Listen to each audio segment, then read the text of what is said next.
Hey everyone, this is Wild and Woolly Gaming, doing my first and maybe only car review ever, so I hope you guys enjoy it. I'm leasing a 2017 Hyundai Elantra Sport, and wow, those people are moving slow. I'm leasing a 2017 Hyundai Elantra Sport. There's the Sport, and this thing is fun. I'm leasing it because I figured for the price, for the power, for everything considered, the interior, everything, this would be the car to get. And it is. Thoroughly surprised when placed against the competition, whether it's the all-new Nissan Sentra SR Turbo, which is probably its closest competition right now, or even the Civic, the non-SI Civics, or even the base model GTI. This thing, for all the value that you get with it, it's really, really something else. Hyundai just brought over one of the performance guys from Audi, from my understanding, to help work on this, and he has done wonders. They've actually, normally whenever you hear a new submodel come out, whether it's the Sport, the SE, Limited, you get interior changes, and that's really it. You don't really get much in terms of, you don't really get much to kind of grab. It's just interior changes, nothing special. It's just kind of, the inside. It's almost all luxury. But with this car, they've really stepped it up. They've introduced not an all-new engine, but they've actually they've introduced the 1.6 liter TGDI engine into this, and it's got 201 horsepower, which for a 3,100-ish pound car, definitely respectable. You can feel it. They put a dual clutch transmission in it, which is not available on any other Elantra model. Same with the engine. They've introduced an all-new rear suspension, which makes this thing glide. I mean, it's not a car that's $5,000 more than it, but it feels like it sometimes. And this thing just cuts through the turns, man. It's smooth.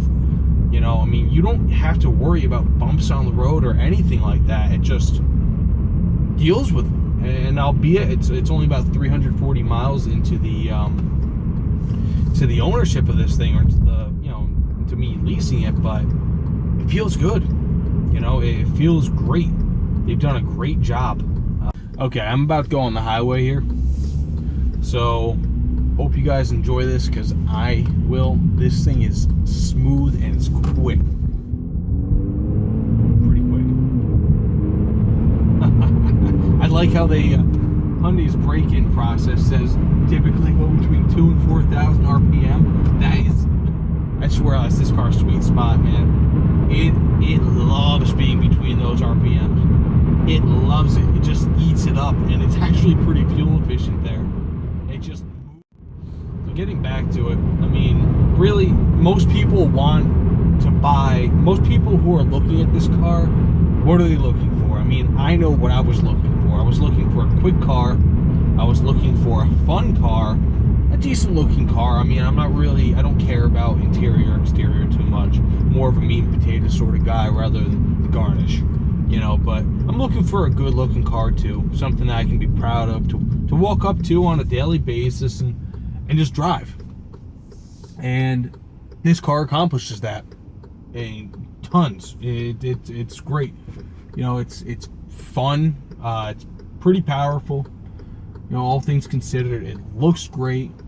It's got tight turning, albeit electric steering, but it's pretty tight. It's something that you can daily drive with ease, but it's also something that if you really wanted to, you could kind of beat it up a little bit, and it will eat it. It will just eat it. Whatever you throw at it, it will love, and it will just deal with it. If you're looking for a car that is all of those things, fun, kind of speedy, looks good, and the interior is pretty nice. This can sit 4 people pretty comfortably.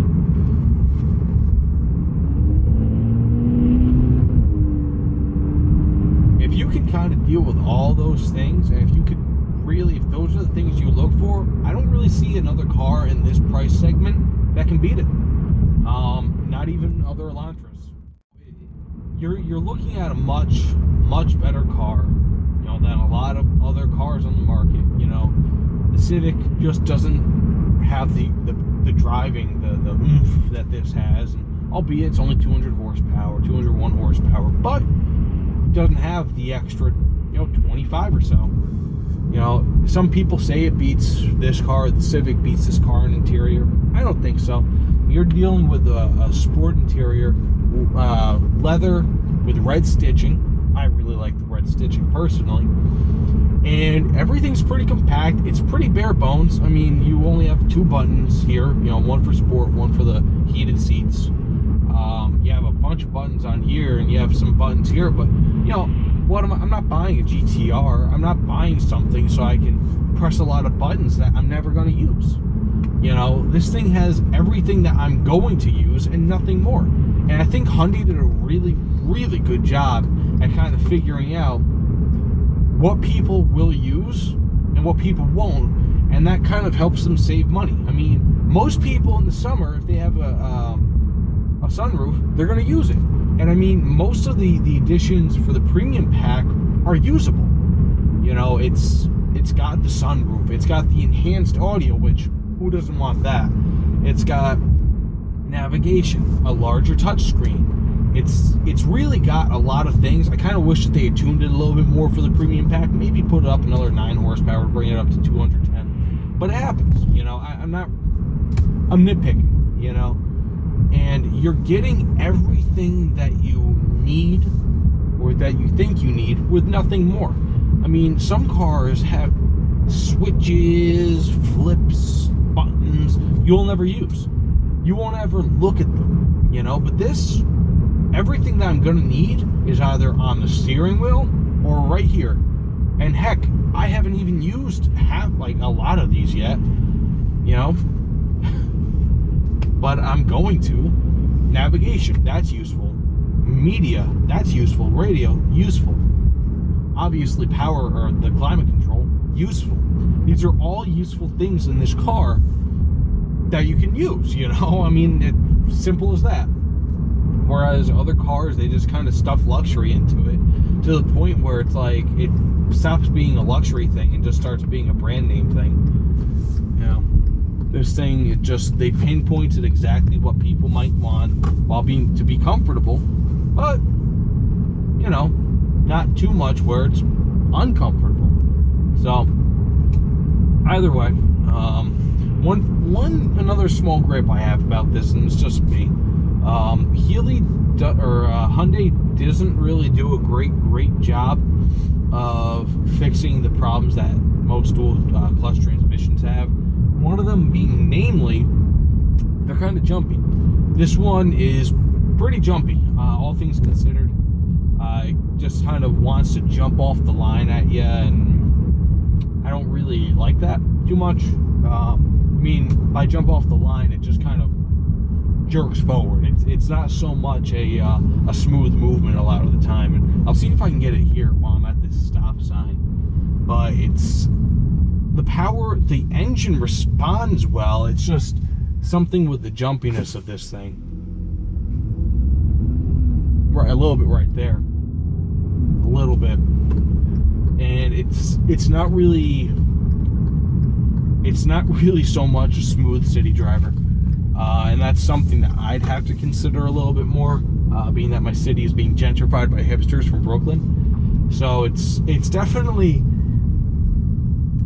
you know, the traffic. If you're in a high traffic or area, or a place that's starting to get high traffic, you might want to consider getting, you know, maybe not the manual, but you might want to consider, you know, looking at other cars. But unless, like, I could imagine this car being kind of a pain in New York City, but that's really it.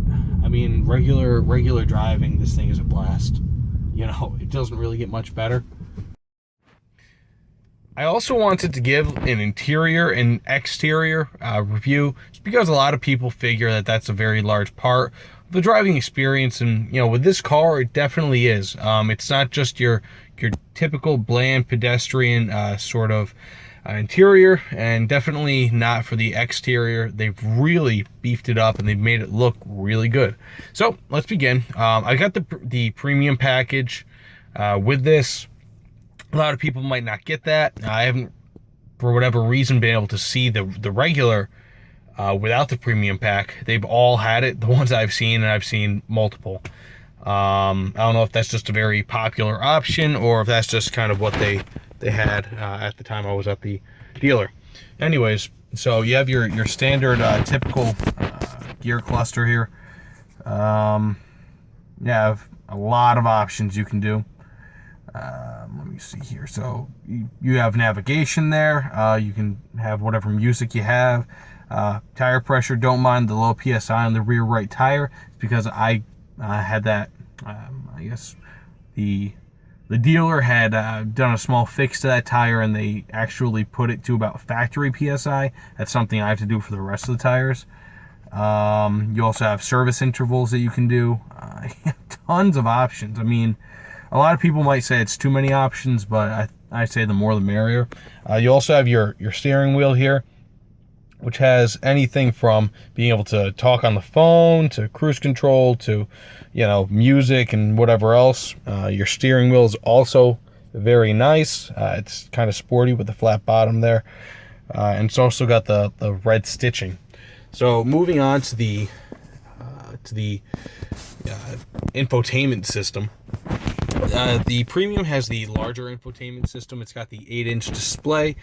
Typically, I believe it's a 6-inch display. You have a ton of options. I can go to menu. It's very, very, very easy to just kind of do. It's an excellent system. I still have to set it up a bit, but as of right now, it's great. You can link up your phone's Pandora to it. You can do navigation. It has aux. It's got Blue Link, which is kind of like it's kind of like Healy's version of OnStar, or not Healy, Hyundai. Healy's the place where I bought it. It's kind of like Hyundai's version of OnStar, and it's kind of sluggish, but it works pretty well. It's got Android Auto, Apple CarPlay, Sirius XM data, voice commands. It's got a ton of things. You also have dual climate control in the premium pack, which is great. There's not really a ton of people in the passenger seat of this thing. I'm typically a lone driver, but a lot of people, especially if you have a family and you're looking for something that's fun and pretty reasonably priced, this is great. It's an excellent feature. Moving down to this, you have the aux and the USB ports that you can plug into. You also have 12-volt, 180-watt ports that you can also plug into if you need to. There's a lot of power ports in this car, for the size of car.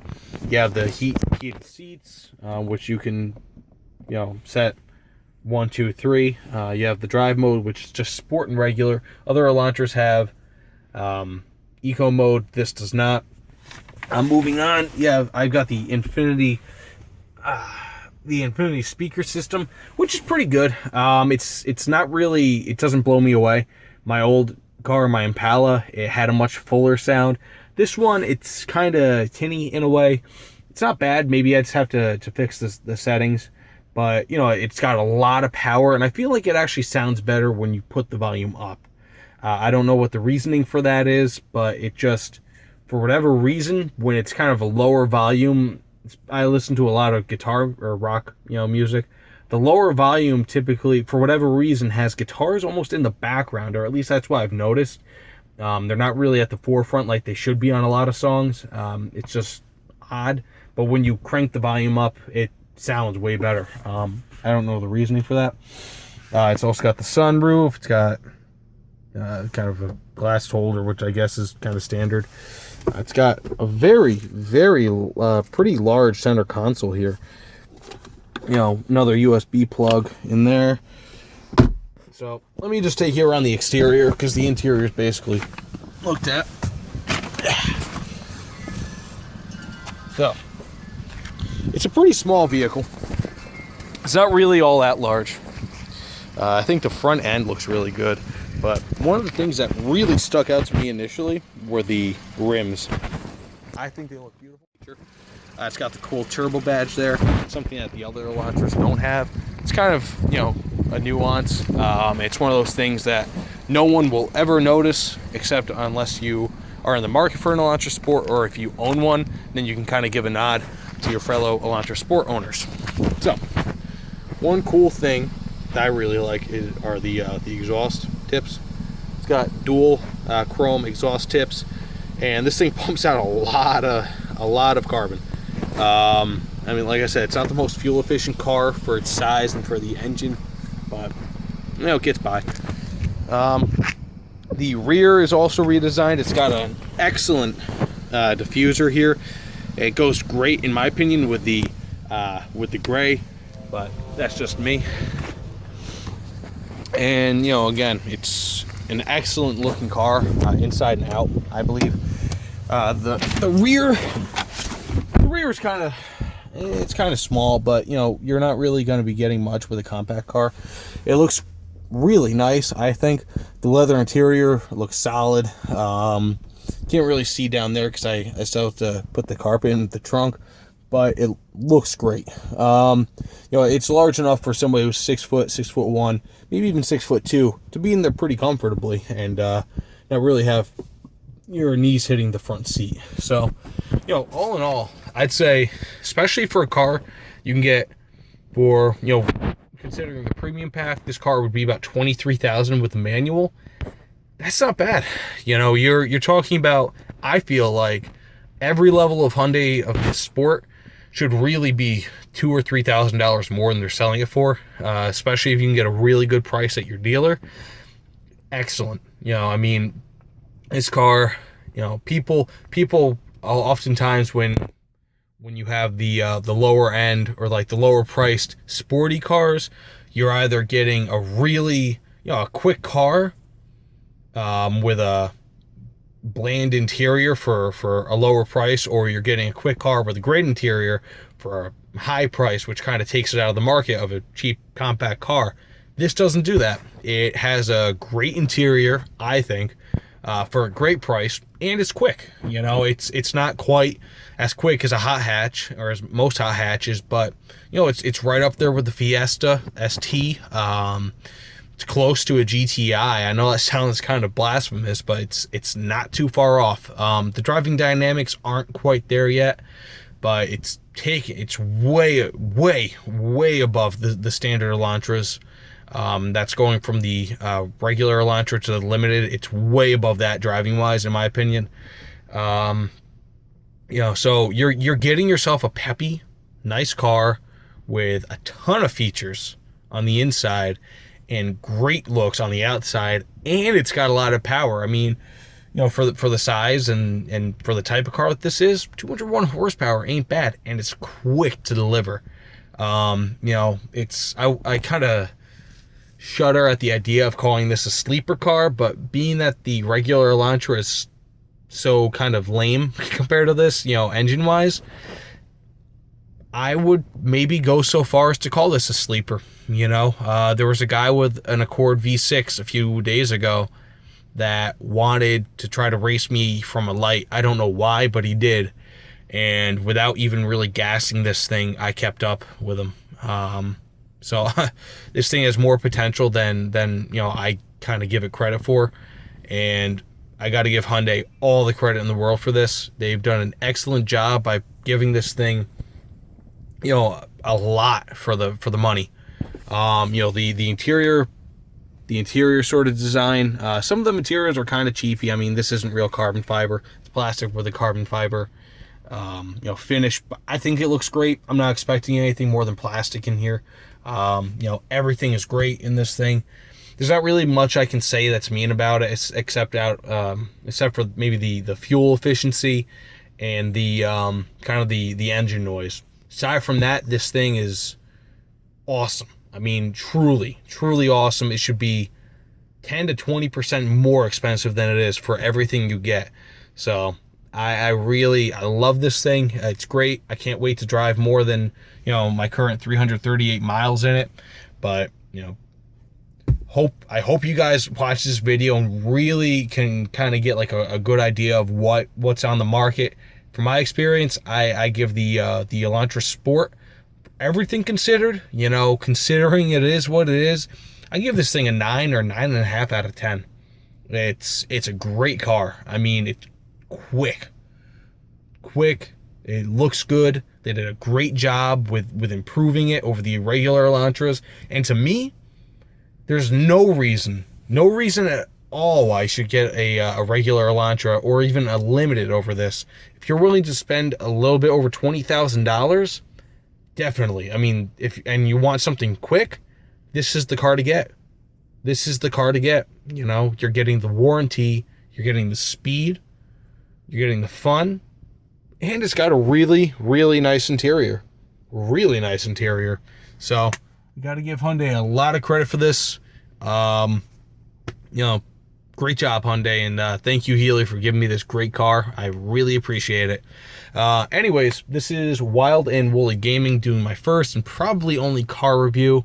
I hope you guys enjoyed it. And, if you guys have a taste for video games, hope you guys stay tuned, because I will be posting once again, and I will be streaming more. Thanks so much. Have a great day, guys.